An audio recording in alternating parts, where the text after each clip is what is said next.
Bonjour tout le monde, nous vous remercions de votre participation à ce webinaire et nous sommes ravis de vous présenter les espaces commerciaux et les parcours d'achat dans SketchUp. Nous allons démarrer la présentation et, euh, et vous montrer la démonstration, bien sûr, SketchUp avec Denis Bolomier et Guillermo Dessa, qui est bien sûr le représentant SketchUp.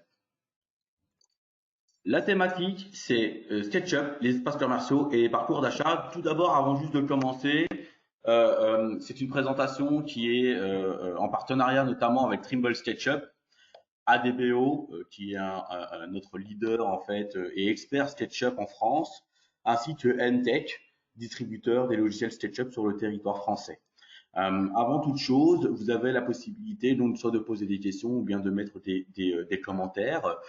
C'est de savoir déjà d'entre vous qui sont les utilisateurs de SketchUp. Est-ce que vous êtes déjà utilisateur? Si c'est le cas, je vous laisse bien sûr y répondre. Les intervenants, donc c'est déjà moi-même, donc Mohamed Kadar, donc je travaille pour Entech France et nous sommes distributeurs SketchUp. Denis Bolomier, qui est bien sûr notre super expert SketchUp et qui va vous montrer comment élaborer un espace commercial et un parcours d'achat.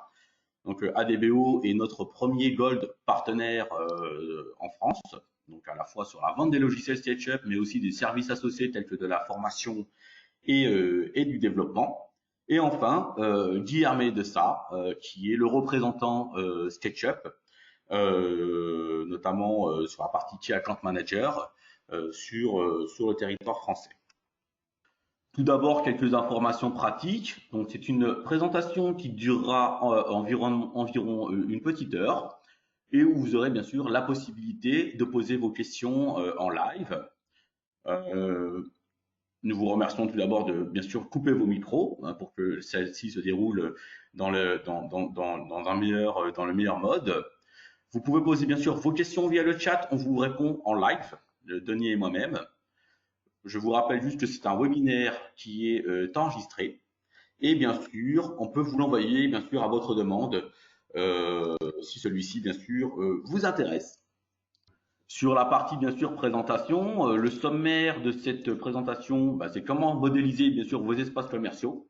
Donc à partir d'un modèle de conception jusqu'à la visualisation. Les différentes étapes, c'est on extrude en 3D à partir d'un fichier DWG, donc un fichier AutoCAD. Ensuite, on vous montrera comment ajouter des composants depuis votre propre bibliothèque d'objets et configurer bien sûr vos linéaires, les espaces d'accueil, de travail et de convivialité. Tout ça bien sûr dans vos espaces de vente. On finira avec une projection, une immersion avec un rendu photoréaliste que Denis aura préparé et qui vous éblouira. Enfin, nous vous expliquerons, bien sûr, Denis aura la possibilité de vous expliquer toute la partie layout, donc la mise en page de votre projet et les extensions qui sont bien sûr disponibles pour votre métier dans SketchUp. Je vais laisser la parole à Guillermo Dessa, qui va se présenter et qui va vous dire quel est son rôle. Alors bonjour à tous, merci Mo. Alors avant tout, j'aimerais bien remercier tous les participants pour leur présence, Entech pour l'organisation et bien sûr ADBO et Denis pour la présentation à venir. Je me présente très rapidement, je suis le responsable grand compte pour SketchUp en France. Alors mon rôle est de créer, de développer des relations rapprochées puis durables avec les entreprises. Aujourd'hui, on a pas mal de clients déjà en Key Account en France. Donc, pour citer quelques-uns, dans le retail, on travaille de façon très rapprochée avec Chanel, avec LVMH. Après, on a LVMH, donc tout le monde, hein, TD, dans la partie packaging, marketing et puis retail aussi. Après, pas mal de gens dans la construction, donc Vinci et puis tant d'autres. SketchUp finalement est quelque chose de très utilisé. Donc, mon rôle avec les entreprises, c'est bien sûr de leur apporter les meilleures conditions pour la découverte, et puis l'accès, puis l'utilisation de SketchUp aussi, et puis de tout son écosystème. Car cela comprend SketchUp et Layout, mais aussi toute la partie aujourd'hui de réalité augmentée, de réalité virtuelle, et aussi toute la partie web et collaborative avec Trimble Connect. Donc voilà, je vous ai promis très rapide. Je passe la parole à Denis. Eh ben, merci. J'espère que vous m'entendez. Mo, est-ce que tu m'entends? Oui, très bien, Denis. On te voit même à l'écran, donc t'es Merci. magnifique. Eh ben, bienvenue à la maison, puisque pour cause de déconfinement pas encore tout à fait fini, je continue à bosser de la maison. Du coup, voilà. Alors, juste un truc, j'aurais bien aimé savoir si le chat marche ou pas, parce que c'est quand même l'élément important dans les webinars, c'est l'interaction. Et j'ai l'impression que personne n'a mis de message encore. Est-ce que quelqu'un pourrait mettre un message dans la partie chat? Oui, non. Notamment, j'aimerais bien que si les personnes utilisent déjà SketchUp, ils mettent OK. Et s'ils n'utilisent pas SketchUp, ils mettent No. Comme ça permettra de faire en même temps un petit sondage, en même temps que de tester la chatbox. J'ai l'impression que personne n'arrive à utiliser la chatbox. Mo, est-ce que je me trompe? Non, tu ne te trompes pas, donc n'hésitez pas à laisser vos messages. Eh ben, ça va être encore mieux. Comme ça, je vais faire les questions et les réponses. Allez. Non, je pense qu'on a 50 participants. J'imagine que sur 50, il y aurait quelqu'un qui aurait trouvé dans l'interface un endroit où mettre ça. Alors, j'imagine qu'il y a des rageurs là qui doivent être non, on ne sait pas comment faire. Ou alors, peut-être que ça n'a pas été autorisé sur ce webinar. Bon, de toute façon, c'est pas grave. Ah non, j'ai juste le panneau des questions, moi, Denis. Donc le panneau de questions fonctionne. Donc oui, D'accord. tu peux y aller. Donc il n'y a pas de souci. Donc Ok, mais personne n'intervient. Ok, personne ne veut parler. donc laissez vos messages, c'est super. Même un bonjour, juste un bonjour pour preuve d'existence. Bon, ok. Et ben c'est parti. Donc là, vous devez voir mon écran. Mo, est-ce qu'on voit mon écran? On voit ton écran, Denis. C'est une très belle forme en plus sur SketchUp. Donc c'est la version 2020. Tu peux y aller. Alors, tu sais que c'est toujours des collègues de Guilherme. C'est toujours des employés SketchUp qui sont tirés au hasard. Une année, c'est donc les années paires, c'est une femme. Les années impaires, c'est un homme. Et c'est toujours des collaborateurs de SketchUp. Je crois qu'ils font un jeu ou c'est un tirage au hasard. Je ne sais plus comment c'est. D'accord. En fait, quand on commence à travailler chez SketchUp, on est obligé de faire notre personnage sur le SketchUp. Un Eh avatar. ben, écoute, j'attends le tien avec impatience. J'espère qu'en 2021, ça sera toi, Guilherme. On verra bien. Toujours est-il que c'est un élément important puisqu'en fait, alors le truc c'est que je ne sais pas si les gens connaissent ou pas SketchUp, donc je vais faire des trucs vraiment basiques au départ et en même temps des trucs un peu avancés. Donc ce sera à vous de faire un peu votre marché dans toutes les informations que je vais fournir. Donc le programme de la journée, qu'est-ce qu'on va voir? On va voir comment on modélise alors un espace de retail. Au départ, on s'est dit, tiens, on a pas mal de clients, quand on parlait, Mo, Guillaume et moi, on s'est dit, on a pas mal de clients dans le retail et ce serait peut-être bien de tous les réunir pour échanger autour des bonnes pratiques et de comment ça se fait. Donc, l'idée, c'était de faire un magasin de A à Z en 1 heure, donc c'est déjà un gros défi. Donc, j'ai préparé un maximum les choses à l'avance pour montrer un peu tous mes retours d'expérience de toutes les personnes que j'ai formées et montrer un peu ce qu'on pouvait montrer en 1 heure. Donc, c'est un peu ça l'idée. Donc, voilà, on va voir les différentes étapes et ça permettra d'évoquer les sujets.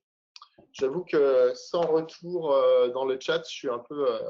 Je suis là, Denis, je suis là pour t'épauler. Si, il y a quand même pas mal d'utilisateurs de SketchUp, hein, je peux en citer quelques-uns. Donc, Marie-Laure Gaucher qui pratique depuis 5 ans ou 6 ans. Marine Dos Santos hein, qui utilise aussi SketchUp et Verret. Marine Comarmo hein, qui utilise aussi SketchUp. Donc, on a quand même pas mal d'utilisateurs. Delphine Popiol, on voit vos messages. Donc, on voit vos messages. D'accord. Je vais les laisser. Ok. Bon, et bien c'est Mo qui sera l'interprète et le filtre. Donc, n'hésite pas à me couper, Mo. Si des participants ont envie de couper Mo, vous mettez des gros messages dans la chat, il m'interrompra et ce sera un vrai plaisir. Voilà, posez vos questions techniques, je les remonterai à Denis en live et il vous répondra directement.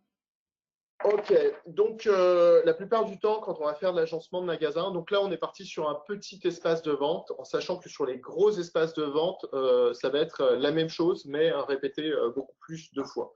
Donc, la plupart du temps, quand on va commencer à travailler, souvent, ça va être, on va nous fournir un AutoCAD où il y a quelqu'un qui a fait un relevé qui va nous fournir un AutoCAD. Petite remarque, voilà maintenant 10 ans que le BIM existe et s'il y a un truc positif dans le BIM, c'est qu'il est 3D et qu'il y a un format qui s'appelle l'IFC et qui est beaucoup plus performant que le format AutoCAD. Donc, si la personne qui a fait le relevé est sur un logiciel BIM ou sur SketchUp, il vous envoie le SketchUp directement évidemment, mais s'il est sur un autre logiciel, il peut vous envoyer sous format IFC, vous récupérez immédiatement la 3D, ce qui vous fera gagner un temps précieux et ce qui sera mieux. Mais on est dans le bâtiment, les choses sont toujours un peu longues à mettre en marche, donc on travaille encore beaucoup avec des fichiers AutoCAD. Je vais juste faire un tout petit point. Donc là, on va dans Fichier importer. Moi, par mon retour d'expérience, c'est que souvent, quand on va importer des fichiers AutoCAD, le souci principal que l'on a, c'est que les gens oublient de cliquer sur ce petit bouton qui est configuré, qui va permettre de définir l'unité d'import. Contrairement à SketchUp, où 1 millimètre et 1 millimètre, même si on est dans un modèle en mètres, même si on est dans un modèle en pouces, 1 millimètre reste 1 millimètre. Dans AutoCAD, ce n'est pas le cas. Il faut savoir avec quelle unité le dessinateur a fait son dessin.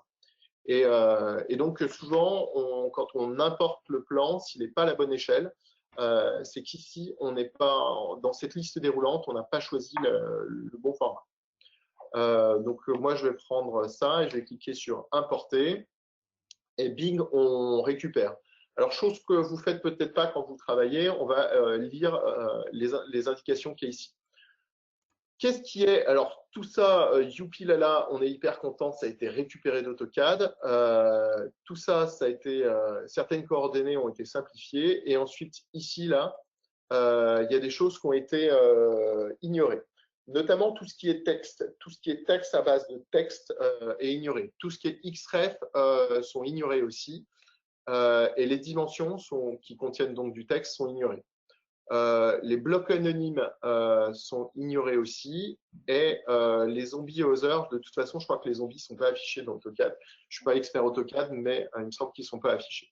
Bref, peu importe, une fois qu'on a fait ça, on voit que les éléments ont été récupérés d'AutoCAD. Là-dessus, ce qu'on peut constater aussi, c'est que les calques ont bien été récupérés.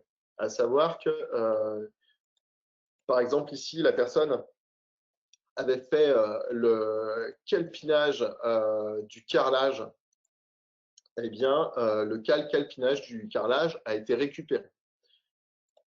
Pendant qu'on parle calque, je vais faire un point sur la 2020. Depuis la 2020, donc il y a un gros changement. Les calques ne s'appellent plus calques, ils s'appellent balises. Là, il va falloir me pardonner. Moi, ça fait 10 ans que je dis calque, donc j'ai encore beaucoup de mal à dire balise. Mais en fait, d'ailleurs, je trouve que c'est une super idée de l'avoir renommé balise, puisqu'en fait, les gens, avec le mot calque dans SketchUp, imaginaient que c'était comme un calque sur Photoshop ou comme sur AutoCAD, par exemple, ou d'autres logiciels. C'est-à-dire que les éléments étaient indépendants l'un de l'autre, ce qui n'est pas le cas sur SketchUp. Donc un des gros points sur SketchUp quand on va utiliser les balises, donc, désolé, je suis toujours tenté de dire calque. Je vais aller très vite. C'est que si par exemple je mets cet élément sur la balise calpinage et que je masque ma balise calpinage, lorsque je vais déplacer mon cube ici et que je le déplace, voilà, par exemple là, puis après je vais là, puis après je vais en hauteur. Si je raffiche, ah ben ce n'est pas fait évidemment, c'est l'effet démo. Donc si je raffiche, ah j'étais pas tout à fait en face, c'est pour ça. Alors 2 petites secondes, je vais refaire ma démo de x mais qui se passe souvent, parce que c'est souvent les problèmes qu'on a lorsqu'on importe de l'AutoCAD. Donc voilà, par exemple, quand je suis ici et que je viens là, et là j'espère que ça va merder, voilà, et boum, on a vu que malgré que comme ces éléments étaient sur un calque et pas affichés et masqués puisque j'ai cliqué sur le petit œil, j'ai pas vu que je modifiais ces éléments. Donc l'équivalent des calques dans SketchUp, c'est les groupes et les composants. J'aurais dû mettre ça dans un groupe ou ce cube dans un composant, et du coup, ça ne se serait pas mélangé au rectangle que j'avais fait au sol. D'où la bonne idée en 2020 d'avoir appelé les calques balises. Et c'est une très bonne idée parce que tous les nouveaux personnes qui vont arriver comme ça ne confondront pas. L'AutoCAD. Alors, l'AutoCAD, après, nous avons deux écoles. Je vais faire un gros point sur l'import AutoCAD. Je vais prendre juste encore 5 minutes. C'est parce que c'est souvent une grosse galère et je voudrais clarifier ça. Mo, si les gens dans le chat ils hurlent, ils disent que c'est nul, je change de sujet direct. Non, Mais tu peux y aller puisque bon, je pense que tout le monde le sait que juste l'import de fichiers 2D ou 3D simplifie largement le travail ensuite pour l'extrusion. Voilà. Donc, la première stratégie, ça va être de récupérer les traits issus d'AutoCAD. Donc, par exemple, je récupère à l'intérieur ici, je rentre dans les groupes issus d'AutoCAD. Là, j'ai récupéré, par exemple, tout le calpinage. Et dans l'extension Warehouse, donc c'est l'endroit où vous allez pouvoir télécharger des extensions. Il y a une extension gratuite qui a été faite par une boîte géniale qui s'appelle ADVO. C'est nous, hein, c'est d'où la petite blague, qui va vous permettre de pousser des lignes en direct. Et du coup, ça va vous permettre d'extruder les murs directement. Donc ça, c'est un peu la solution de facilité. Et parce qu'en 2 clics, bah, voilà, on est content, on a des traits. Le problème de cette méthode, c'est qu'on va se retrouver avec tous les problèmes issus des fichiers AutoCAD. Je m'explique. Dans AutoCAD, c'est un logiciel filaire. Et donc, si par exemple, on a un rectangle comme ça, dans SketchUp, chaque fois qu'on ferme un rectangle, il va créer une face. Si jamais on a un petit trait qui dépasse et que je retrace ici mon arête, et bien la face ne se crée plus. C'est à cause de ce petit trait qui est ici. C'est à cause de ce petit trait. Donc, j'enlève le petit trait. Si je fais la face, c'est comme ça. Donc, quand on part sur un fichier AutoCAD, on va avoir plein de problèmes comme ça. Mais au lieu d'être un… Là, j'ai dit un petit trait, mais mon trait, il était énorme. Mais quand on va importer un fichier, on peut avoir un trait, par exemple, qui peut être tout grand comme ça. Et si je suis ici, ben, je ne verrai rien. Et du coup, je vais m'énerver à vouloir faire ma face. Ça ne fera pas ma face et je deviendrai fou. Et ça va vraiment me rendre… énervant en disant ah là là, l'import AutoCAD c'est vraiment nul, blablabla, blablabla, je vais renier, alors qu'en fait il suffisait de bien faire attention sur comment étaient liés les éléments. Donc sur AutoCAD, il est très très fréquent quand on récupère les éléments qu'il y ait des petites disjointures, des éléments qui se touchent pas ou des intersections comme ça et des choses qui soient mal interprétées. C'est pour ça que cette méthode d'extruder les arêtes, elle est aussi rapide que dangereuse. Donc, ce n'est pas celle que je préconise. Celle que je préconise, c'est plutôt celle du repassage. Alors, c'est certes, le repassage, c'est certes un peu pénible de devoir tout repasser, mais perso, moi, j'aime beaucoup parce que ça va permettre d'aller plus vite. Donc, une des méthodes du repassage, donc c'est par exemple, je vais sélectionner ça, je vais rentrer dans un groupe, je vais faire clic droit, sélectionner tous les éléments de la même balise, je vais dire du même calque. Ensuite, je vais les copier. Je sors de mon calque AutoCAD et je vais les coller sur place.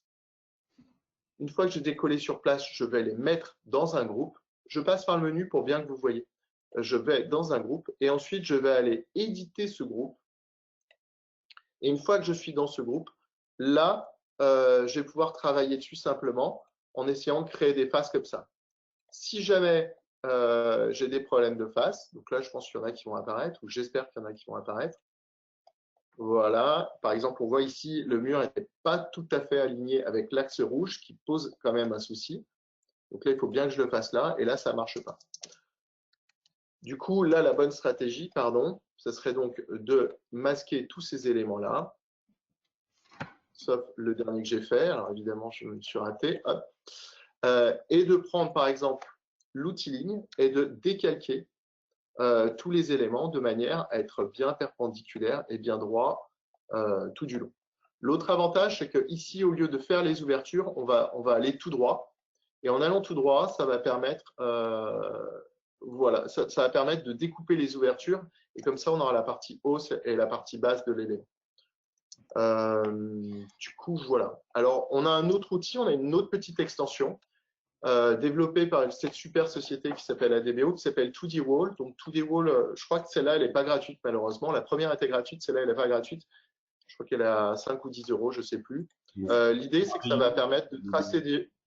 Je crois que c'est 10 euros. Tu disais, Mo? Je disais que vous faites des choses merveilleuses chez ADBO, donc des extensions, mais aussi de la formation. Ouais, c'est ça, exactement. Donc là, en fait, ça va permettre, cette extension va permettre de tracer des murs. Si j'appuie sur Alt, bah, ça permet de choisir le côté où je veux le tracer. Et puis, quand je prends l'outil ici, je vais pouvoir mettre, par exemple, 30 cm entrée. Et du coup, je vais faire un trait de 30 cm. Donc là, j'aurai un mur de 30 cm qui va venir ici. Et donc, avec cet outil-là, je vais repasser. Donc, typiquement, ici, si je prends les dimensions de là à là, ben, je vois j'ai 555 mm. Donc, je vais prendre mon outil 2D Wall, je tape 555 mm entrée. Et là, ensuite, par exemple, je vais partir à… Alors, on est vraiment dans le pas droit, donc c'est pas mal parce qu'on est vraiment dans la réalité du concret. Je vais partir, par exemple, d'ici pour venir là. Et de là, je vais partir pour venir ici. Et de là, je vais partir là. Alors là, je vois, il faudrait que je change l'épaisseur. Donc, je vais mesurer l'épaisseur. 500. Donc, je vais prendre mon outil 2D Wall. Je vais faire 500 mm entrée. Pourquoi je tape millimètres? Parce que je ne suis pas sûr d'avoir pris un modèle en millimètres au départ. Et puis, comme ça, je vais avancer et de manière à tout repasser. Je te coupe, Denis, j'ai une question de Claire Boden qui demande en fait le nom de l'extension. Alors, la première, ça s'appelle Pushline. Pushline et la seconde s'appelle 2D Wall. Donc Pushline est gratuite et disponible sur le pas sur le gestionnaire d'extension, sur l'extension Warehouse. Et 2D Wall, elle est disponible sur adbo.com. De toute façon, je pense que vous aurez un mail avec nos coordonnées en bas, donc c'est sur le site, sur le site, voilà. Donc voilà, un peu la mauvaise nouvelle et la bonne nouvelle, c'est que moi, ma technique, je me suis fait une raison, je retrace tout à chaque fois. C'est pas le cas de tout le monde. Des fois, il y a des gens qui prennent tout des pushline et qui poussent tout et après qui font un plan d'intersection. Mais comme je l'expliquais, le problème, c'est que si on a la moindre petite erreur, on va passer plus de temps à inspecter qu'à vraiment trouver. L'avantage aussi d'utiliser 2D Wall ou les outils de SketchUp et de décalquer, ça va être d'avoir des traits bien parallèles. Si par exemple ici j'ai un mur qui est bien parallèle, si je pousse, on voit bien que là ma fenêtre elle va s'ouvrir proprement. Quand je récupère mon fichier AutoCAD, si jamais, alors là j'exagère, je vais dire que mon mur il est en biseau. Donc là, il y a des murs, ils sont vraiment en biseau. Donc, il faut bien les redessiner, il faut bien refaire le profil proprement en biseau parce que le mur est en biseau. Mais parfois, c'est un biseau de 1 ou 2 millimètres dû à la personne qui a fait le dessin sur AutoCAD et qui s'est un peu trompé. Eh bien, lorsque je vais être comme ça, en exagérant un peu, eh bien, ça ne va pas s'ouvrir. Alors, ce n'est pas exactement ça qui se passe quand on fait ça. L'autre galère qu'on fait, généralement, ce qui se passe, c'est que les personnes, là, elles vont avoir ça à niveau. Et là, je vais le décaler, mais d'un tout petit millimètre, 1 millimètre entrée. Voilà. Donc là, on est en biseau, mais d'1 millimètre, donc c'est invisible. Et je vais venir jusque-là. Et là, ça me fait le truc. Et là, j'arrive pas à percer. Et je m'énerve, je me dis, ah, mais pourquoi ça perce pas, etc., etc. Donc, utiliser les lignes issues d'AutoCAD, c'est hyper dangereux. Je vous le déconseille fortement, sauf si c'est un AutoCAD 3D. Et c'est pour ça que je vous conseille soit d'utiliser de l'IFC, où là les géométries sont en 3D et sont propres, soit de tout redécalquer, ce qui permet de repartir sur des bonnes bases puisqu'on maîtrise les bases. Voilà, c'était la première partie de la galère du métier de concevoir un magasin. Non, c'est un super métier, mais la première difficulté qu'il peut avoir, c'est ça, c'est d'importer les AutoCAD. Alors là, je vais ouvrir un fichier. Vas-y, dis-moi. Il n'y a pas de galère avec SketchUp pour concevoir. Rassure-moi, on est bien d'accord. Il n'y a pas quoi? Il n'y a pas de galère pour concevoir avec SketchUp, on est bien d'accord.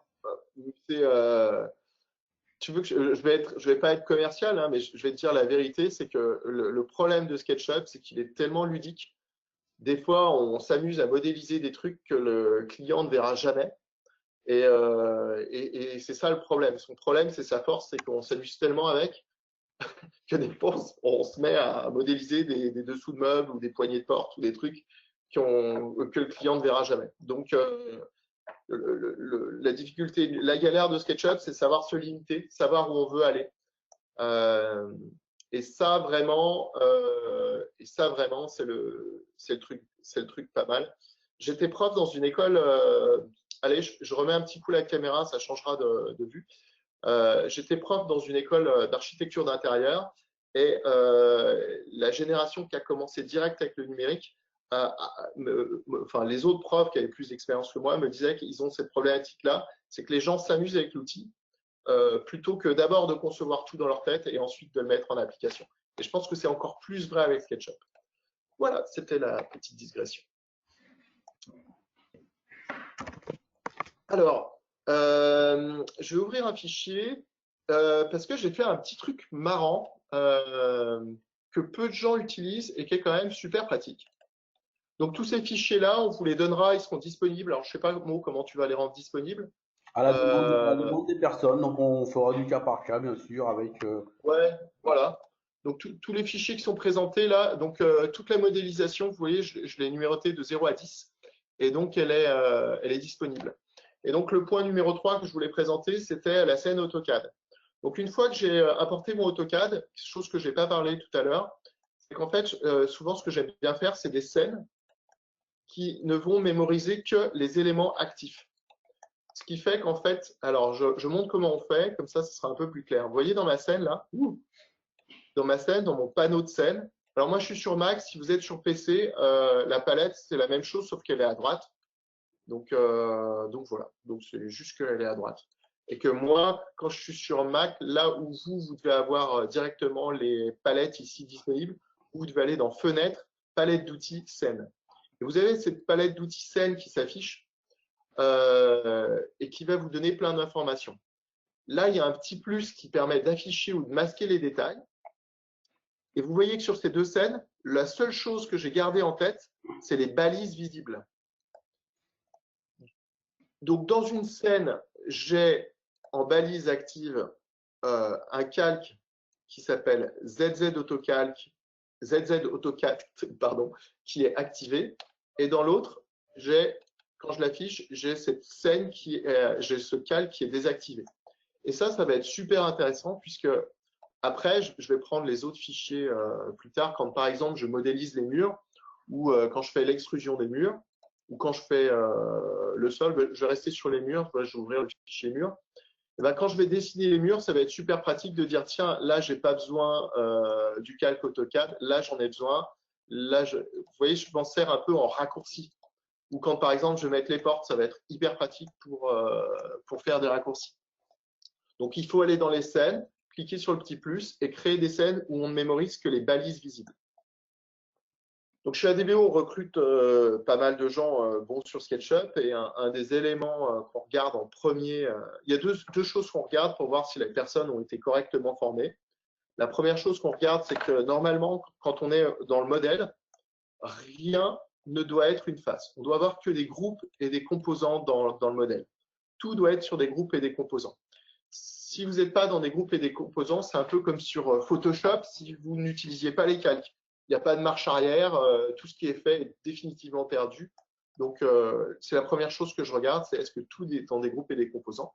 Et le deuxième point que je regarde, c'est est-ce que la personne utilise des scènes, parce que les scènes, c'est vraiment la base. Donc voilà, un petit point sur les scènes. C'est la base, puis vous voyez, ça permet ce genre d'astuce qui est très pratique, quoi. Je suis là, je voudrais avoir le nez de porte, et ben je clique sur mon AutoCAD ou je l'affiche, je le laisse. Allez, retour. Donc là, j'ai fait l'import AutoCAD. On va passer au scène numéro 1, import des murs et du sol. Qu'est-ce qu'il y avait à noter d'intéressant là-dessus? J'ai juste Denis, je coupe de Céline Gestion K qui demande comment peut-on savoir dans quel calque on est dans SketchUp. Ah, alors, deux cas de figure, Mac et PC. Alors, PC a un point positif. Donc ça, c'est toi qui vas être content, Mo. C'est que ici, dans les barres d'outils, vous avez la possibilité d'ajouter la barre de calque. Voilà, elle ici. Alors, je dis calque, excusez-moi, c'est balise. La barre de balise. Alors, du coup, là, vous voyez, dans ma fenêtre balise, j'ai un petit stylo. Ce qui veut dire que je suis que tous les éléments que je ferai seront sur la balise 0. Si maintenant, je vais sur la balise 1 en cliquant ici sur le petit stylo, eh bien, et là, je vais me mettre sur une troisième balise, eh bien, on voit que lorsqu'il y a le petit stylo, ça veut dire que tous les nouveaux éléments qui vont être faits vont être mis dessus. Donc, c'est ça la réponse. Ça, c'est la réponse Mac et PC. Sur PC, il y a un autre avantage, c'est que ici, là, donc ça marche des fois sur Mac. J'ai eu plein de problèmes, c'est pour ça que je dis sur Mac, il ne faut pas l'utiliser. Mais normalement, c'est censé marcher. Ici, là, on voit que j'ai tout sélectionné, c'est sur balise 1. Si je veux changer de calque, je peux tout simplement le changer en mettant sur balise 1. Et on voit que là, ma balise active, c'est la balise 1. Et comme là, j'ai sélectionné un élément qui n'est pas sur une balise active, il le met en jaune. Et je peux le passer comme ça, de l'un à l'autre, très simplement, en switchant ici. Alors, sur Mac, c'est assez hasardeux. Sur PC, ça marche super bien. C'est de la balle. Donc, voilà. Sinon, moi, je passe sur info sur l'entité. Super. Je pense que j'ai répondu à la question. Super. Tu as compris quelque chose ou pas, Mo? Moi, j'ai tout compris, tu vois, c'est tellement clair. Ah, merci, cool. J'ai une autre question de Dintran qui a entendu dire que les groupes alourdissent le fichier et qu'il était préférable de faire des composants. Répète, je n'ai pas entendu la question, excuse-moi. Alors, Dintran qui pose une question qui a entendu dire que les groupes alourdissent le fichier et qu'il était préférable de faire des composants. Alors, c'est une légende. C'est une légende, en fait, c'est une légende. En fait, les groupes, alors pourquoi c'est une légende? C'est l'analyse de quelqu'un qui… donc, je vais expliquer la différence entre les groupes et les composants. Bon, c'est vraiment la base là, mais tant pis. Allez, zou. Repartons sur la base et sur les groupes et les composants. Donc là, je vais faire un rectangle. Ce rectangle-là va être un groupe. Donc, je fais clic droit, créer un groupe. OK? Ensuite, ici, je vais faire un… Ça, c'est quoi? C'est un sextagone, on va dire. Guilherme, c'est toi l'architecte, c'est toi qui dois connaître le nom de ce truc-là. Un hectagone? Un pentagone? Un hexagone. Hexagone. Un hexagone. Donc, l'hexagone est un composant. OK? En fait, à l'intérieur de SketchUp, dans le code interne de SketchUp, chose que vous pouvez voir d'ailleurs si vous allez dans les API de SketchUp, donc dans la partie programmation de SketchUp, vous verrez en fait que les groupes et les composants, c'est exactement la même chose.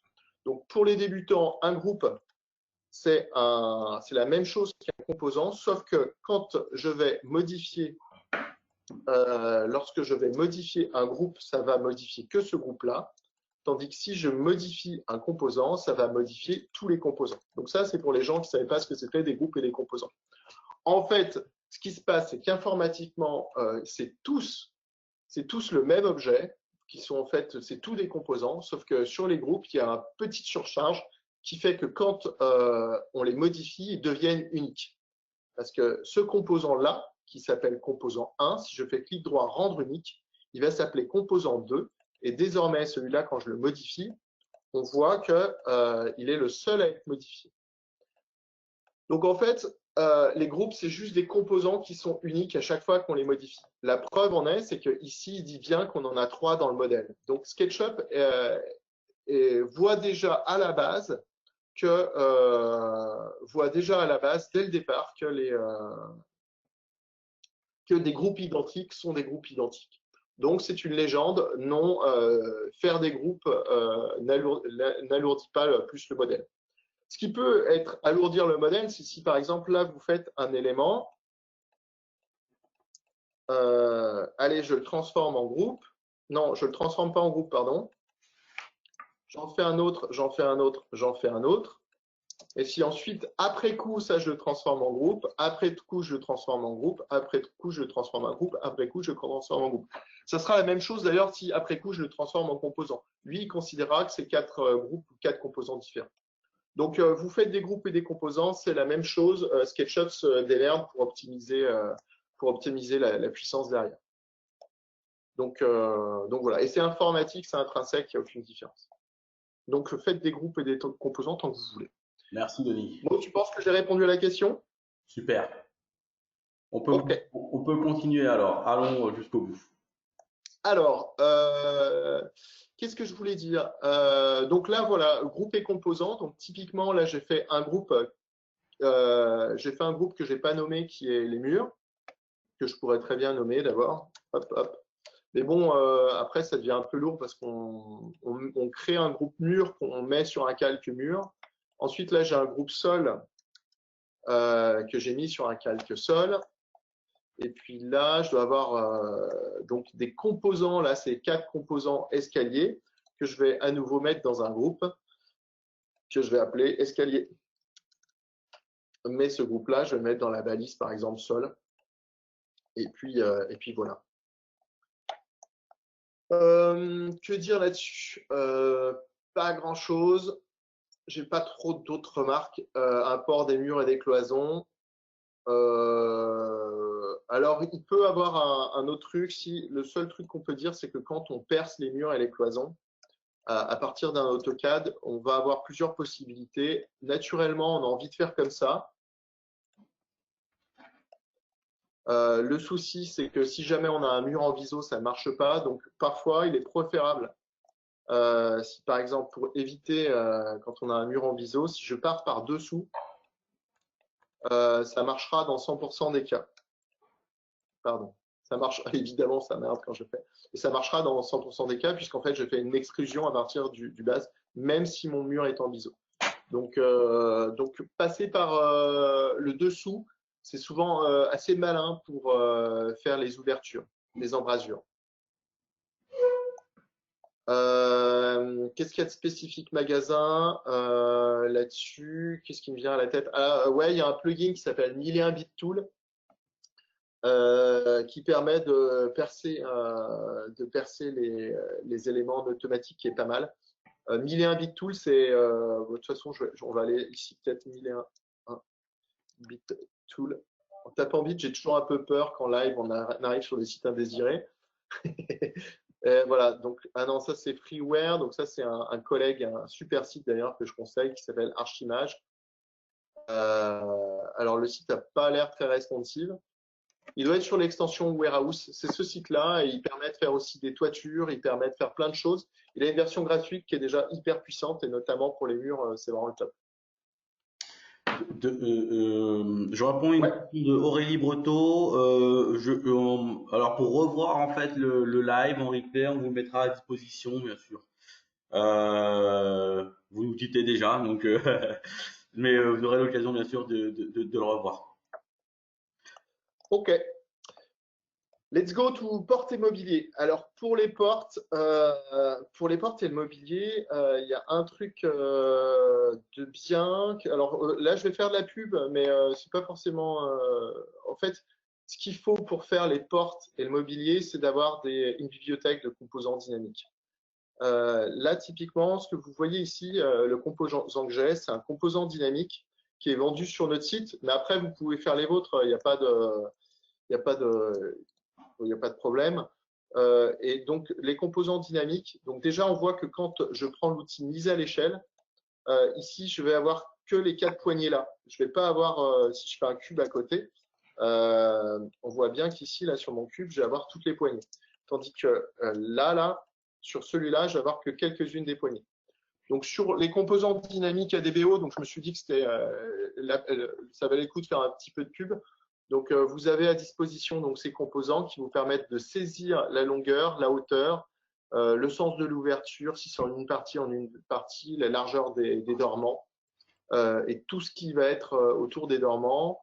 Voilà. Et aussi, on a même eu la gentillesse de rajouter les propriétés IFC. Du coup, si vous exportez ça en IFC, les personnes, selon le logiciel qu'ils utiliseront, récupéreront les informations. Voilà. Que dire d'autre? Donc, et puis après, les composants dynamiques, ouais, sur les composants dynamiques, il y a d'autres trucs pas mal. Ça permet aussi, par exemple, des fonctionnalités de ce type-là. Ça sert à rien, mais des fois, on a envie d'avoir la porte ouverte et ça va quand même plus vite que de cliquer dessus. Donc voilà, tout ce qui est donc dans la bibliothèque qu'on propose, il y a tous ces éléments-là sont issus de cette bibliothèque-là. On a aussi des vestiaires, on a aussi des dressings, on a aussi des escaliers, des ascenseurs. Là, par exemple, je pourrais mettre 2 robinets. Tiens, regardons ce qui se passe si je mets 2 robinets. Ben voilà, il y a deux robinets qui se passent. Je peux piloter la largeur de mon meuble. Voilà, j'ai énormément de paramètres. Et voilà, donc pas mal. Mais qu'en est-il du mobilier retail, Denis? Alors, le mobilier retail, très bien. Tu m'as demandé de passer au truc suivant. C'est ça, donc… Alors là, on est vraiment dans le spécifique retail. La difficulté du retail, il y a plusieurs éléments. Donc là, on arrive sur la scène où j'ai tout fait, tout bien préparé et tout est joli, c'est super. Donc la base, la plupart des gens qui travaillent dans le retail, donc la plupart de mes clients ont des bibliothèques. Donc là, je vais aller sur le service et on est habitué à modéliser des milliers et des milliers de composants. On a des programmes qui automatisent d'ailleurs leur création et qui vont permettre de vous faire une bibliothèque. Une fois que vous avez la bibliothèque, j'ai envie de dire, après, c'est assez simple. Il faut aller ici, par exemple, dans Composants et on fait clic droit, ouvrir une collection locale à l'intérieur de ce répertoire. Et ensuite, il suffit de les glisser, déposer. Ma démo était un peu pourrie. Je vais choisir une autre bibliothèque pour aller un peu plus vite. Voilà, on va prendre ça par exemple. Voilà. Et donc, une fois qu'on a ouvert un élément en collection locale, on fait un clic et l'élément est positionné directement. Petite remarque, ici, on a accès à toutes les bibliothèques, aux dernières bibliothèques qu'on a utilisées. Alors moi, j'en ai beaucoup, elles portent toutes le nom de bibliothèque ou de library. Bon, je ne suis pas un bon exemple de rangement, mais c'est vraiment par ça qu'il faut passer. Et tout le cœur de l'agencement de magasin, il va passer par votre bibliothèque. Donc, il faut que vous trouviez votre bibliothèque, soit auprès de votre fabricant, soit que vous le modélisiez, soit que vous mutualisiez entre personnes. L'autre solution, c'est d'aller chercher dans le 3D Warehouse les éléments de bibliothèque. Donc, c'est un peu ce qui a été fait ici. J'ai pris que tous ces éléments sont issus du 3D Warehouse. Je n'ai absolument rien modélisé. J'ai juste fait un tout petit truc et qui est mon deuxième sujet, qui va être les objets qui sont sur les produits qui sont à vendre. Alors celui-là, par exemple, ce fichier-là, je vais faire clic droit, enregistrer sous, et je vais le mettre sur le bureau. Denis, je te coupe rapidement. Question de Sophie Givet qui pose la question de savoir si on modifie un composant, est-ce que cela se modifie dans la bibliothèque ou faut-il faire un groupe? Ouais, hyper bonne question. J'ai oublié son nom, mais c'est une très bonne question. Sophie Givet. Merci Sophie Givet. Alors, je vais répondre. Il me faut juste 2 secondes. Voilà, je vais ouvrir. Alors, comment je vais faire pour expliquer? Je vais partir d'un fichier vide. Voilà. Eh ben, c'est très simple en fait. Quand on démarre avec un fichier, ici que je vais être dans Composants, ici j'ai une petite maison. Je clique sur la petite maison. Et la petite maison, c'est les composants qui sont dans mon modèle. OK? Maintenant, je vais aller dans Fichier, ouvrir une collection locale et je vais dire que ma collection locale, c'est le bureau. Donc là, il va m'ouvrir tous les fichiers qui sont… Il va me proposer d'intégrer tous les fichiers qui sont sur mon bureau. Mais ici, il me dit bien, je suis sur Desktop, ce qui veut dire bureau en anglais. Et dans mon modèle, j'ai toujours rien. Donc là, j'ai fait ouvrir une collection locale et j'ai choisi Desktop. Si maintenant je fais un clic sur cet élément, là on voit qu'il mouline. Il mouline parce qu'il est en train d'intégrer ce composant dans la bibliothèque locale de mon fichier. Et quand je vais cliquer là, eh bien, on voit en fait que là maintenant dans mon modèle, j'ai ce composant-là. Et ce composant-là, où par exemple, je vais décider d'enlever un rayonnage, ce composant-là où j'ai décidé d'enlever une rangée de vêtements, eh bien, dans mon modèle, il lui manque une rangée de vêtements, mais si je vais en bibliothèque, désolé, j'en ai trop, eh bien, il a toujours ces deux rangées. D'ailleurs, si je reclique dessus, qu'est-ce qu'il fait? Il va me le réimporter à nouveau avec les deux rangées. Et là où le délire de SketchUp, il est hyper puissant, c'est que maintenant, si j'ouvre cet élément qui est en… Est-ce que j'ai été clair, Mo, tu as compris? Du coup, en gros, chaque fois que tu importes un composant d'une bibliothèque, il l'intègre et toutes les modifications, elles restent à l'intérieur de ton modèle. C'est limpide comme de l'eau de roche, Denis. Super, alors. Là, ce que je vais faire, je vais enlever, par exemple, je vais enlever tous mes t-shirts ici, puis je sais pas, j'ai essayé de faire un truc bien visible, comme rajouter une troisième barre. Allez, zoom. Je rajoute une troisième barre, puis encore une autre. Hop, voilà, j'ai rajouté 4 barres. Là où c'est vraiment top, donc là, j'ai modifié, j'ai ouvert le fichier qui était sur mon bureau, donc qui était dans ma bibliothèque, et je l'enregistre. Donc, on voit bien que la miniature, là, sur mon bureau, elle a changé. Alors, bien sûr, ce que je pourrais faire ici, c'est revenir, par exemple, revenir sur ma bibliothèque. Alors, pour qu'il mette à jour la miniature, par contre, il faut que je le réouvre comme ça, mais c'est pas grave. Et là, on voit bien qu'il l'a mis à jour. Et donc là, si je clique, il va me le… Bah, c'est ce que je vais faire. Si je le clique, il va le réimporter comme je le montrais, mais avec mes 4 barres. Et du coup, dans mon modèle, je vais avoir 3 fois le composant. SketchUp a la gentillesse de mettre un dièse 1, dièse 2, dièse 3 sur tous les éléments. Mais surtout, ce qu'il va permettre de faire, SketchUp, c'est qu'il va permettre de faire clic droit. Et là, il faut faire clic droit. Clic droit, recharger. Si je fais clic droit, recharger, et que je choisis par exemple l'élément que j'ai sélectionné, que j'ai modifié sur mon bureau, ping, il le change. Et là où c'est super fort, je vais annuler ce que j'ai fait. Et là où c'est super fort, c'est qu'imaginons que j'ai une rangée de 10 éléments. Alors, pardon, je vais faire un clic, je vais faire multiplier par 10. Si j'ai une rangée de 10 éléments,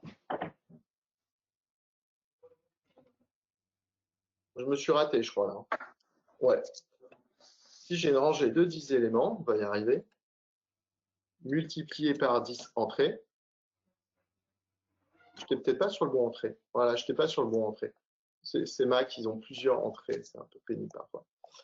Et du coup, là, je vais faire clic droit, recharger. Eh bien, non seulement il va me changer l'élément que j'ai sélectionné, mais tous les autres aussi. Parce que c'est des composants, donc t'en changes un, ça les change tous. Trop cool, non? C'est magnifique. Merci, Mo. J'apprécie ta compassion. Alors, un dernier élément aussi, c'est que, donc ça, voilà, c'est l'importance de la bibliothèque. Alors, il y a encore 2 choses, putain, l'heure a passé à fond. Je vais aller vite et c'est con parce qu'il y a encore des choses. On va déborder un peu, tant pis. On va déborder un peu, oui, effectivement, puisque normalement, dans le temps imparti, il reste 10 minutes. Donc, si en 10 minutes, ouais, je me dépêche. Trop fort.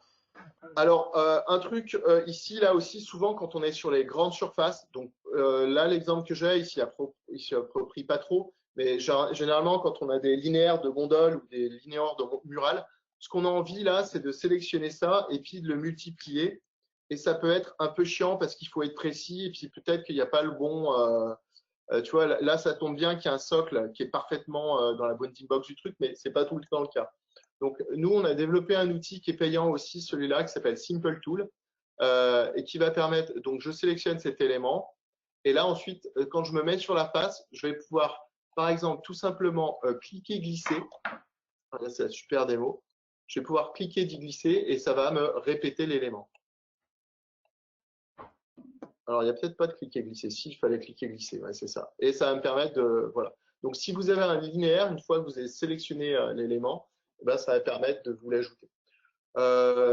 Ce plugin, il est pas mal aussi parce qu'il va permettre, donc il s'appelle Simple Tool, il est en vente sur notre site internet et il sera bientôt sur le warehouse.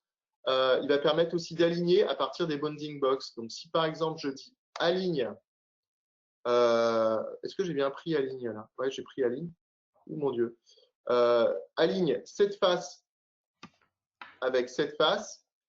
Aligne cette face avec cette face. Et là, du coup, en quelques clics, aligne cette face avec cette face. Et en quelques clics, ça permet d'aligner et d'ajuster les éléments hyper simplement. Il a un outil aussi, je vais aller un peu rapidement, mais il a un outil aussi d'insertion qui va permettre, donc là on insère des murs parce que la dernière bibliothèque que j'avais fait c'était des murs en ossature bois, mais en fait voilà, on va permettre d'insérer des éléments. Et l'avantage de ça, c'est que si jamais vous n'êtes pas parallèle à l'axe, si j'utilise pas cet outil, ben, normalement je dois faire clic droit, insérer, puis après me débrouiller pour faire des rotations. Là, en fait, ce qu'il y a de bien, c'est que ça s'appuie sur les rotations de l'élément d'après. Donc ça, c'est un élément qui est en haut, donc c'est pour ça qu'il est ici haut. Et puis voilà. Donc ça permet d'insérer des éléments et ça permet de les aligner, ça permet. Dans cette Simple Tool, il y a une autre fonction qui permet de remplacer, par exemple, je sélectionne cette matière. Donc là, c'est pareil, dans les matières, je vais sélectionner cette matière et ça va me permettre de la remplacer en un clic par un élément du modèle. Donc là, je vais lui dire, tiens, par cette matière-là. OK. Et du coup, en un clic, il m'a remplacé toutes mes couleurs de SV par ça. Donc ça, c'est super intéressant quand vous êtes dans le retail parce que imaginons que le client vous a dit, je veux un magasin, il soit bleu. Ah ben non, en fait, donc là, par exemple, ce bois, vous voulez changer la couleur du bois, en un clic, ça va vous changer toute la couleur du bois. Et du coup, c'est assez pratique. Et vous pouvez changer à partir des matériaux du modèle ou d'une librairie que vous avez définie.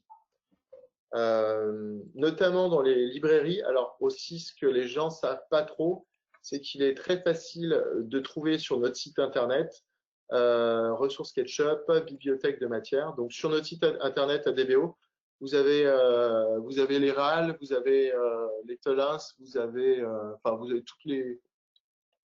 Donc on peut trouver toutes les peintures un peu du commerce, quoi. Alors juste dernièrement, j'ai encore deux choses à montrer qui sont importantes.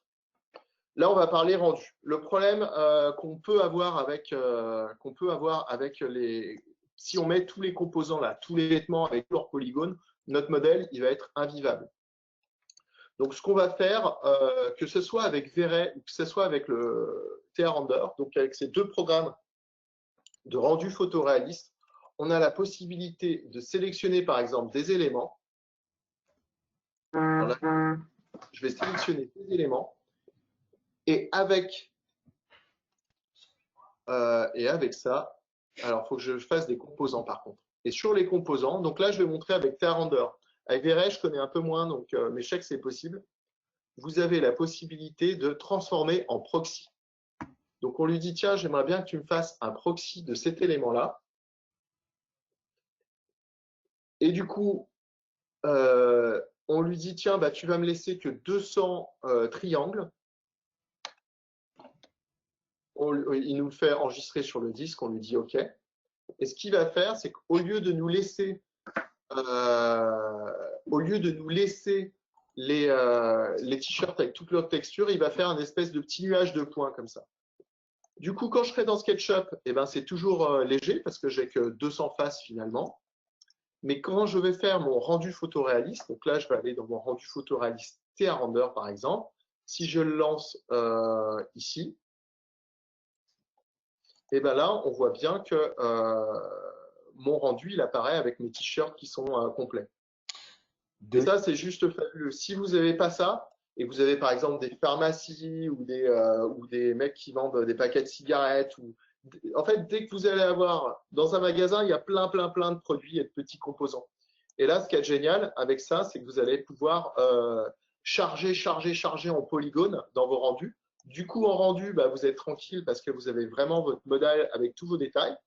Et quand vous êtes juste dans SketchUp pour modéliser, et ben là, vous allez avoir que vos éléments. Donc, c'est ce que j'ai fait. Alors, pas sur ces t-shirts pour le coup, mais on voit par exemple ici, là, on voit plein de petits polygones. On voit aussi, qu'est-ce qu'on voit? Ah, on ne voit pas les personnages. Alors, je vais essayer de mettre dans les balises. Ah, c'est marrant, j'ai pas. Ah, voilà, par exemple, mes personnages 2D. Donc, sur les personnages, j'ai mis des personnages en 2D. Mais quand je vais faire mon rendu photoréaliste ici, je relance mon rendu photoréaliste rapidement. Et bien, quand je vais lancer mon rendu photoréaliste, je ne vais pas avoir mon personnage en 2D, mais je vais avoir mon personnage en 3D. Et ça, c'est super parce que ça vous donne la possibilité de masquer des millions de polygones, des millions de faces, des millions de trucs en un seul clic. Donc, les deux logiciels qui permettent de faire ça, c'est TheaRender et Vray. Alors, par contre, ouais, j'étais en rendu final là. Du coup, c'est pour ça que ça ne s'affiche pas. Pardon, mea culpa. Je vais relancer mon rendu. Et là, normalement, on va voir donc les t-shirts plus le personnage qui apparaissent. Alors, il faut un petit temps d'instantiation parce qu'il faut quand même que TheaRender ou Vray, si vous utilisez Vray, réintègre tous ces polygones. Alors là, on voit que j'ai un petit problème de lumière qui sera le sujet d'avant. Mais voilà, ici, on voit bien que mon personnage 2D se transforme en personnage 3D très fidèle et mes vêtements qui ne sont pas là, qui sont juste résumés par des petits polygones, sont représentés avec tous les détails dedans. Ça va, Mo? Oui, parfait. Est-ce que cette notion de proxy, tu l'as… Alors, c'est non, la notion de proxy, je ne connais pas. Juste rapidement, si tu peux expliquer ce que c'est. Donc voilà, dans les bibliothèques, quand vous faites de l'agencement mobilier, souvent vous avez les produits à mettre dessus. Si dans vos bibliothèques, vous mettez les produits à mettre dessus, vous allez avoir des fichiers SketchUp énormes et qui n'arriveront pas à être rendus. Donc on va utiliser des proxys. Et les proxys, c'est des modèles simplifiés. Comme par exemple, ici à gauche, on voit que j'ai des petits triangles.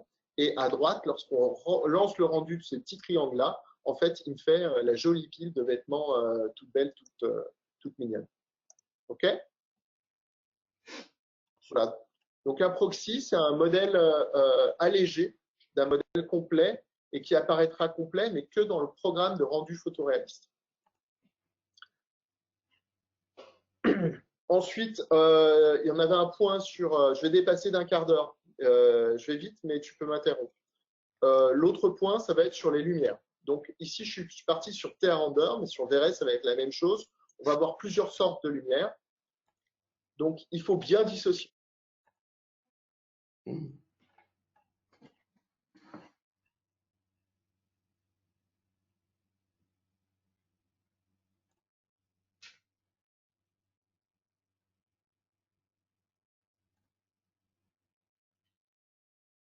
Ah, Denis, on t'entend plus. Alors, Denis, ne bouge pas. Il y a un petit problème technique. Alors, Denis, c'est bon, tu peux y aller. Voilà, je ne sais pas pourquoi. Je De sais pas. manière assez Parfait. bizarre, mon Ouais. son a été coupé C'est ça. sans que je fasse. C'est les joies du direct. Donc, ce que je disais, voilà, c'est que pour concevoir les lumières, donc dans les magasins, dans le retail, il y a énormément de lumière. Il y a énormément de lumière et donc il va falloir ajouter tous les spots. Et il y a deux choses à comprendre. C'est qu'il y a les spots en eux-mêmes qui sont la représentation 3D. Alors là, je vais aller dans mes balises et je vais masquer tout ce qui est DBO TheaRender. Voilà. Donc ça, c'est les spots qui sont là juste pour être le modèle 3D pour que quand on soit dans la vue et qu'on lance le rendu, on voit qu'il y a un spot. Ici, j'ai mis une matière émissive, mais en fait, c'est une matière qui n'émet pas de lumière, avec une très faible lumière. C'est juste pour dire que c'est là que ça éclaire. Mais c'est pas ça qui va me servir de lumière. Ce qui va me servir de lumière, c'est des spots. Et dans les spots, en fait, dedans, donc quand je suis sur TheaRender, ce qu'il y a de bien, c'est qu'il y a ces petites poignées qui vont me permettre de changer l'orientation, qui vont me permettre de changer aussi le diamètre. Alors là, j'ai mis un élan tellement grand qu'on voit tout, qui vont me permettre de régler tous les cônes de lumière. Donc avec ces petites poignées, je vais pouvoir changer les cônes de lumière et changer tout ça. L'autre chose qu'il faut bien prendre en compte, c'est que vous soyez sur V-Ray ou TR-Render, vous n'aurez les puissances qui sont indiquées. Donc, si par exemple, si je suis sur TR-Render, mais sur V-Ray, c'est la même chose, les puissances qui vont être indiquées ici quand j'édite la lumière, donc là, je mets 3000 lumens, c'est souvent très faux parce que ça va dépendre notamment des réglages de la caméra. Donc, si dans votre caméra ici, alors là, je suis dans la caméra, j'essaie de chercher l'ISO. Voilà, je suis à 1200 et ici à 80. Si je passe aux valeurs de base qui sont 100 et 25, mes lumières n'éclaireront pas du tout. Donc, ce qu'il faut voir, c'est qu'ici, on est dans photoréaliste. On est plus dans la logiciel qui imite la photographie que l'œil humain. Donc, à ce titre-là, quand vous faites de la photographie, l'ISO et le shutter et le f-number sont plus importants que notre œil humain qui règle tout seul de manière automatique. Donc, c'est pour ça que les lumières sont très dures à régler. Les valeurs que l'on a là, qu'on soit sur donc en intérieur 1200 et 80 et avec un f-number de 5.6, c'est des valeurs de base que je mets partout. Et pour les valeurs en intérieur, ça marche très bien, c'est super. Donc, s'il y a des valeurs que vous voulez avoir comme repère, celles-là, elles sont très bien en intérieur. De l'autre côté, après, pour la partie puissance lumineuse, moi, je travaille avec des lumens parce qu'aujourd'hui, les puissances électriques qui sont sur les ampoules, c'est des puissances électriques. Il y a de la perte aux chaleur, il faudra diviser par 10, enfin, on n'y comprend rien. Tandis que sur les lumens, on arrive à se retrouver. La dernière méthode pour régler les lumières, c'est de mettre ce qu'on appelle des IES. Donc, dans TR-Render ou dans V-Ray, vous avez la possibilité d'ajouter des IES qui sont des fichiers qui intègrent tout le spectre lumineux vraiment du vrai composant. Le seul problème, c'est que ces composants, après, ça va vous ralentir votre rendu. Voilà, c'était le petit point sur les lumières. S'il y a des questions, bien sûr, je les prends. Après, souvent, on va parler matière. Sur les matières, ici dans ce rendu, j'ai fait que 2 réglages de matière. Le seul où j'ajoute de la réflexion, et les miroirs et les verres où j'ajoute de la réflexion aussi, ou de la transparence pour les verres. Une question rapide sur les lumières de la part de Katia Vandenbos. Excusez-moi si j'ai écorché votre nom. Si on a un abat-jour translucide, comment régler sa transparence? Alors, c'est un vrai point délicat. Donc, ici, on voit bien que mes sources de lumière, je les ai mis à l'extérieur pour pas qu'il y ait d'interférence entre… Parce que ici, sur mon cône de lumière, le début de la lumière, c'est la pointe du cône. Donc, jamais elle va rentrer en interférence avec le truc. Donc, quelque part, c'est pas très réaliste puisqu'en fait, mon cône de lumière va pas être fait par rapport à la vraie géométrie de ma 3D. Quand vous allez avoir des éléments transparents, si vous êtes dans TR-Render, il faut utiliser le matériau qui s'appelle Thin Glass.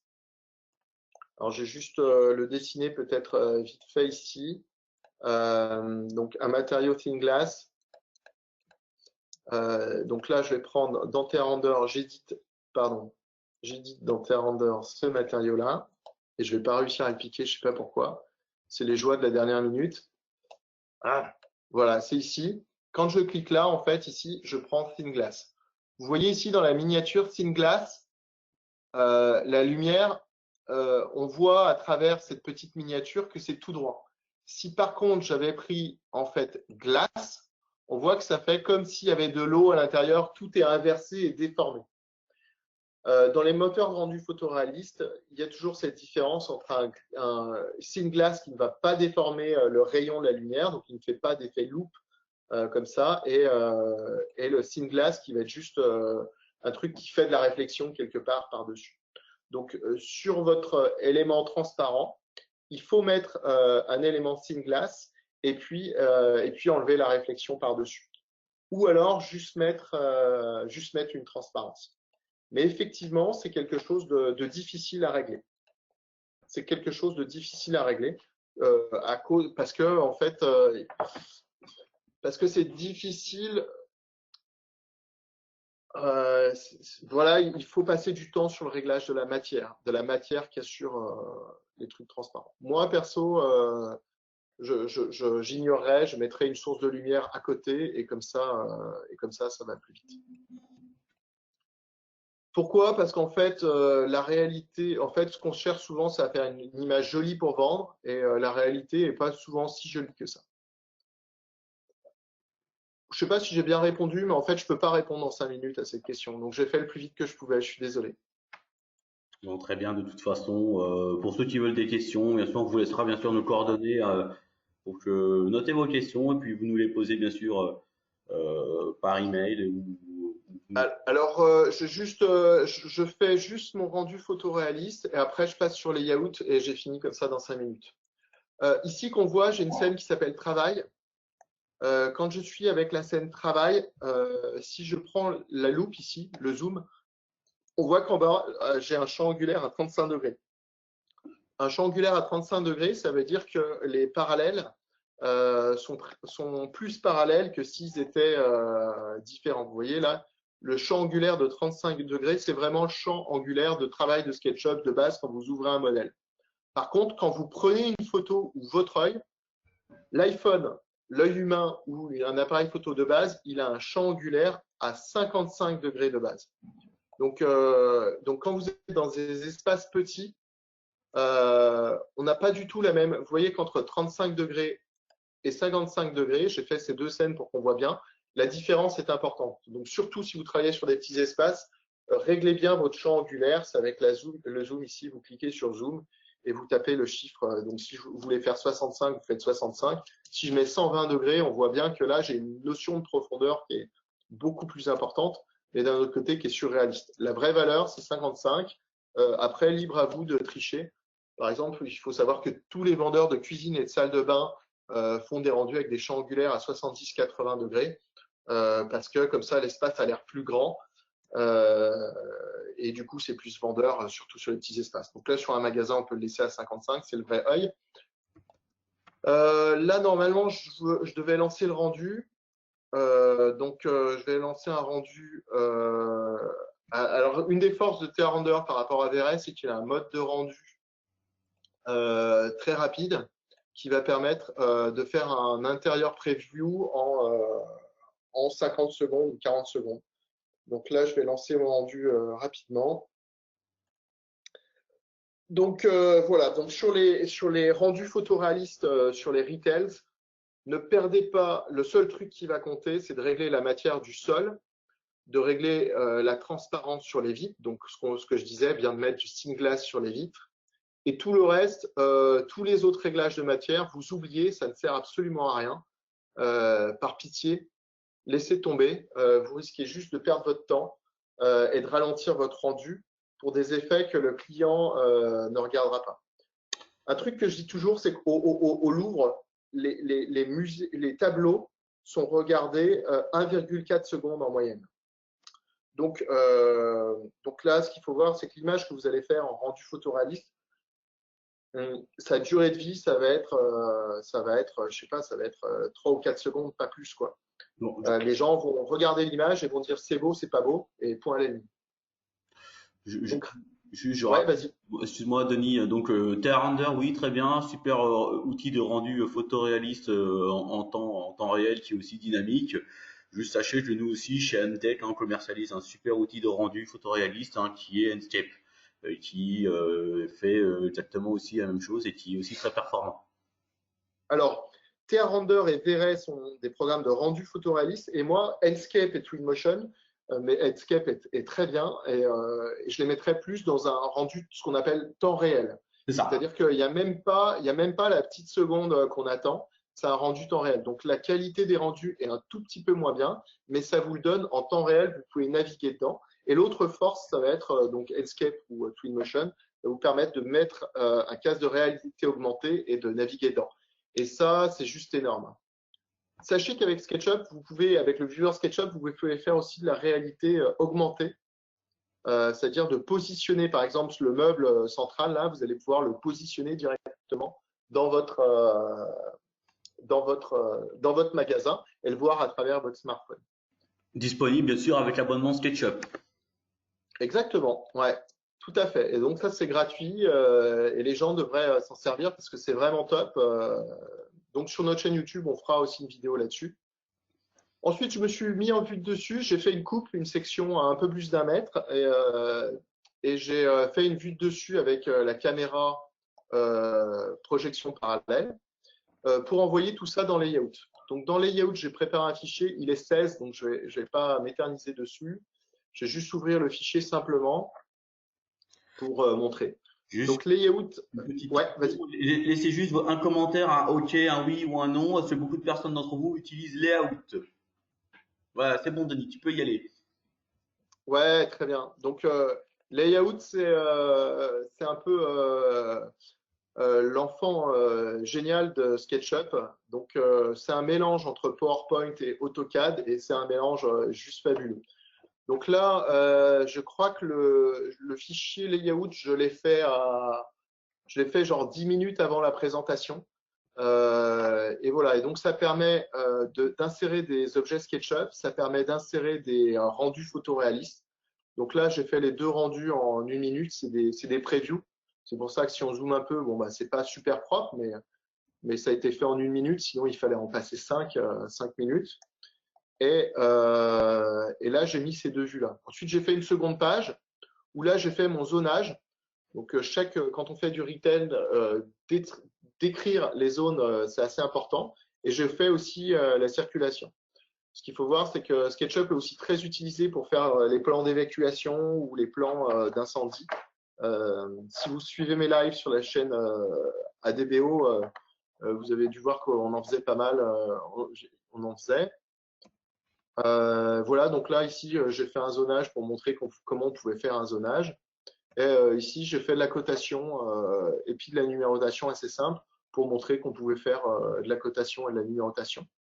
Et la grande force de ces outils, c'est que si vous changez quelque chose dans votre modèle SketchUp, par exemple, je sais pas, je vais me mettre à changer, j'ai changé mes meubles de place. Allons-y, soyons fous. Là, je me remets en vue de dessus, j'enregistre. Alors, j'ai pas mis du code sur les meubles, c'est dommage. Mais s'il y avait eu des dimensions, la plupart auraient suivi. Donc là, je vais enregistrer mon chef-d'œuvre. Une fois que j'ai enregistré mon chef-d'œuvre, je peux revenir ici, là, et je vais revenir dans configuration du. Alors, je peux même pas. En fait, je peux très bien, tout simplement, je vais déverrouiller mon calque SketchUp ici, et je vais faire un clic droit dessus, et je vais faire mettre à jour la référence du modèle. Et là, on a vu que j'ai modifié les meubles de place. Qu'est-ce qui va se passer normalement? Ça va modifier les meubles de place. Et pas du tout. Pourquoi ça n'a pas fait ça? Ah, parce que j'ai dû changer de nom. Ah, putain, quel idiot. Ah, arg. Là, je suis sur un fichier qui s'appelle disscène et celui-là pointe vers un fichier qui s'appelle dislayout. Ouais, c'est pour ça. Alors, ce que je peux faire, c'est, mais malgré ça, je pourrais quand même aller là. Alors là, ça va être un tout petit peu moins ça parce que j'ai changé mon fichier de nom. Et donc, voilà, on voit bien là que je pointe vers layout et je peux choisir relier pour lui dire d'aller bien sur 10 scènes. Voilà. Parce qu'avant la présentation, le dernier truc que j'ai fait, c'est que j'ai fait les petites scènes pour passer, vous savez, de AutoCAD, je fais les murs, j'ajoute les meubles, etc. Pour gagner du temps. OK. Et du coup, là, maintenant, effectivement, on voit bien que mes meubles, ici, je les ai changés de place et ils ont bien changé de place directement. Et ça, c'est super. Je connais beaucoup de gens qui passent par InDesign pour faire ça. Et quand ils voient que la mise à jour est automatisée, juste ils sont hyper contents parce qu'ils se disent waouh. Alors c'est pareil, si je me mets à modifier l'image ici de rendu photoréaliste au départ, ça va me la mettre à jour aussi. Si vous avez intégré des tableaux, des fichiers Excel ou quoi, par exemple avec les prix ou des composants techniques, et que vous mettez à jour le tableau dans le répertoire où vous avez mis le fichier layout, eh bien, tout va se mettre à jour automatiquement, exactement comme le modèle SketchUp s'est mis à jour. D'ailleurs, vous voyez qu'ici, là, ça a été mis à jour aussi. Ok, j'ai fini ma course. J'ai passé trop de temps sur AutoCAD, tu me l'avais dit, et je t'ai pas écouté. Je t'écouterai la prochaine fois, c'est promis. Bon, tu vois, donc mais c'est clair au moins. Mais bon, si ça a apporté des informations complémentaires pour des utilisateurs SketchUp, hein, donc voilà. Euh, est-ce que tu as des questions? Moi non, je n'ai pas de questions. La Et seule dans question, la, par contre, hop, j'attends de voir. Hop, je regarde. Il n'y a pas de questions, donc pas de questions pour le moment. Par contre, je vois qu'il y a quand même pas mal de personnes qui n'utilisent pas Layout ou qui l'utilisent très peu. Ça, après, on peut très bien préciser que s'il y a des besoins d'avoir de monter en compétence sur Layout, tu te portes sur volontaire. Bien sûr, tout à fait. Alors, pour se former sur Layout, donc Layout, c'est intégré à SketchUp, donc c'est gratuit. C'est exactement comme l'application de VR qu'on peut avoir pour voir les meubles en réalité dans le monde. Donc, quand on a une licence SketchUp, on a Layout avec. Et alors, pour monter en compétence, il y a trois solutions. La solution, on a des tutos gratuits. Il faut s'abonner à la chaîne YouTube ADVO, c'est là où je fais un minimum tous les mois, parfois une fois par semaine, entre une fois par semaine, une fois par mois, une vidéo où on parle d'un sujet autour de SketchUp. On a beaucoup parlé de layout, il y a même des tutos gratuits, il y a une série complète sur les layouts. On a aussi une solution d'e-learning qui est un peu plus complète, qui est bien ordonnancée et qui a pour vertu aussi de délivrer des questions et des réponses. Mais cette fois-ci, elle est payante. Et on a des formations en présentiel. Sachez qu'à DVO, on est certifié CPF. Donc, si vous êtes salarié, vous pouvez faire financer votre formation SketchUp chez nous par votre CPF ou votre entreprise. On organise des formations. Votre entreprise peut vous former avec une prise en charge éventuelle de la formation, si bien sûr elle a payé ses cotisations, etc. Très bien, merci Denis. Donc voilà, on a la solution la moins chère des tutos à la solution la plus chère avec un formateur en présentiel. J'ai une question de Maud Holner de la société Linéa qui dit concernant les proxys, est-ce que c'est intégré dans SketchUp? Alors, c'est intégré dans TheaRender pour SketchUp et dans V-Ray pour SketchUp. Est-ce que si elle a la gentillesse de répondre oui ou non, si ça a été clair? Voilà, donc les proxys, après, ils ne sont pas dans SketchUp, ils sont dans V-Ray pour SketchUp ou TheaRender pour SketchUp. Alors, il existe un plugin quand même, je vais le signaler, qui s'appelle Ghost, qui permet que quand la caméra se rapproche, c'est un plugin gratuit, qui quand la caméra se rapproche, un composant est remplacé par un composant plus lourd. Donc, il faut avoir deux bibliothèques. Mais c'est assez dur à. L'avantage là, c'est que c'est des plugins qui sont bien ficelés et qui marchent quand même super bien. Donc Maud a très bien compris, donc tu as été très très Ok, clair. très bien. Est-ce que j'ai autre chose? Est-ce que j'ai d'autres questions? Effectivement, oui, effectivement, on gagne du temps, bien sûr. Karine Vignier qui a besoin d'informations supplémentaires sur la out. On vous enverra bien sûr des informations, on a des fiches détaillées sur la out, et puis si vous avez besoin de quoi que ce soit en plus, on peut vous apporter des réponses ultérieurement. J'ai une question de Gérard Chabat qui Ouais. dit pourquoi SketchUp intègre pas la modélisation facile des murs? Gérard, est-ce que Bah, c'est une question concernant peut-être les attributs des composants peut-être? non, non, non. En fait, c'est une question qui tourne souvent, Mo. Alors, je pense que c'est avoir compris la question, parce que c'est une question qui tombe souvent. Souvent, les gens disent, ouais, mais pourquoi il n'y a pas d'outil mur Pourquoi il n'y a pas d'outil mur dans SketchUp? Il faut vraiment voir que SketchUp, c'est pas du tout un outil qui est dédié à la modélisation du bâtiment ou à la modélisation de ci ou de ça. Nous, en tant que SketchUp, on travaille avec des gens qui font du game design, on travaille avec des gens qui font des murs d'escalade, on fait des gens qui font de la géologie, on a fait des gens qui font de la simulation de feu, vraiment tout. Et SketchUp, sa punchline, le truc, c'est la 3D pour tout le monde. SketchUp se définit donc comme un modeler, pas comme un outil de dessin du bâtiment, mais comme un modeler. Et c'est pour ça que les extensions, SketchUp, ça marche toujours avec des extensions. Il faut toujours avoir des extensions. Donc, voilà pourquoi SketchUp n'a pas d'outil mur à proprement dit, parce que le mur, c'est un objet, c'est propre à un métier qui est celui de l'architecture ou l'architecture d'intérieur. Et c'est vrai que avec la pénétration qu'a SketchUp dans le monde du bâtiment, on aimerait bien avoir un outil mur. Mais comme je le disais, vous avez 1001 Tool qui a un outil mur, vous avez mon outil, la 2D-Line, qui permet de faire des murs. Vous avez pas mal de… Et vous en avez plein d'autres. Hein. Vous avez aussi PlusSpec qui permet de faire des murs. Enfin, des plugins qui font des murs, il y en a plein. Et c'est d'ailleurs tout l'intérêt de SketchUp, c'est que SketchUp, il laisse ouvert tout sur le logiciel pour que chacun puisse faire un outil qui convient. D'ailleurs, on va sortir sûrement à DBO un outil mur dès qu'on aura un peu le temps. Au prochain confinement, on fait un outil mur. Ouais, j'ai répondu. Super, Denis. Donc, si vous avez des questions supplémentaires, donc plus d'infos sur Layout, sur Trimble Connect, les outils dédiés SketchUp, notamment des extensions, n'hésitez pas. Donc, faites un mail à contact@mtech.fr ou bien hello@adbo.com. C'est bien ça, Denis? Voilà. Donc, n'hésitez pas. On sera ravis, bien sûr, de vous répondre. Et puis, nous allons bien sûr vous faire un gentil mail de remerciement pour votre participation. Avez-vous des questions supplémentaires? Hein, j'ai encore Gérard, oui, Gérard Chabat. Allez. Pourquoi SketchUp n'a pas par défaut un moteur de rendu? Je te laisse répondre ou je réponds?